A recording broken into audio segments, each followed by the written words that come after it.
Pagi yang tenang di Desa Lebung Hitam, Kecamatan Tulung Selapan, Kabupaten Ogan Komering Ilir, Oki, Sumatera Selatan, Sumsel, mendadak berubah mencekam pada Kamis, 14 Mei 2026, pagi.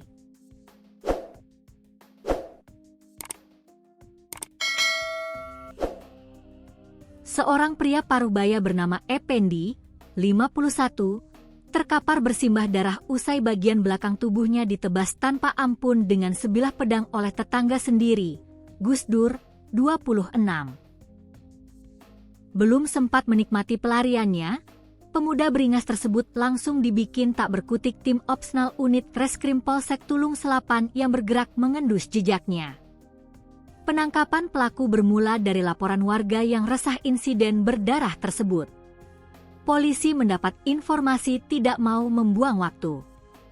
Tadi pagi sekitar pukul 9 WIB, kami menerima informasi terduga pelaku tindak pidana penganiayaan yang masih bersembunyi di rumahnya di Desa Lebung Hitam. Pelaku dan korban diketahui merupakan warga desa yang sama. Namun untuk motif masih tahap pendalam, ujar perwakilan Polsek Tulung Selapan, Ibtu Jamal. Mendapat informasi berharga itu, Ibtu Jamal menginstruksikan anggota tim Buser segera meluncur menyergap persembunyian pelaku. Benar saja, Gusdur yang diduga masih dilingkupi kepanikan usai melukai korban, ditemukan tengah berdiam diri di rumahnya. Anggota langsung menuju rumah pelaku dan berhasil mengamankan tanpa perlawanan. Selanjutnya, pelaku dibawa dan diamankan ke Mapolsek Tulung Selapan guna dimintai keterangan lebih lanjut, sambungnya. Selain menggelandang tersangka ke balik jeruji besi, polisi berhasil menyita senjata tajam yang digunakan melukai korban. Sebilah pedang samurai bergagang kayu berwarna coklat yang masih menyisakan kengerian kini diamankan sebagai barang bukti.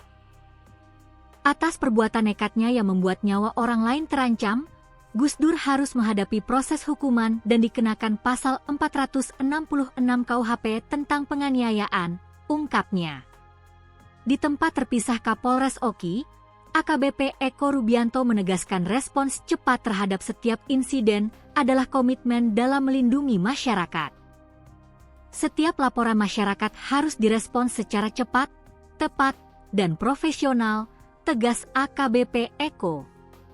Orang nomor 1 di jajaran Polres Oki memastikan tidak akan memberi ruang bagi pelaku tindak kejahatan yang meresahkan warga.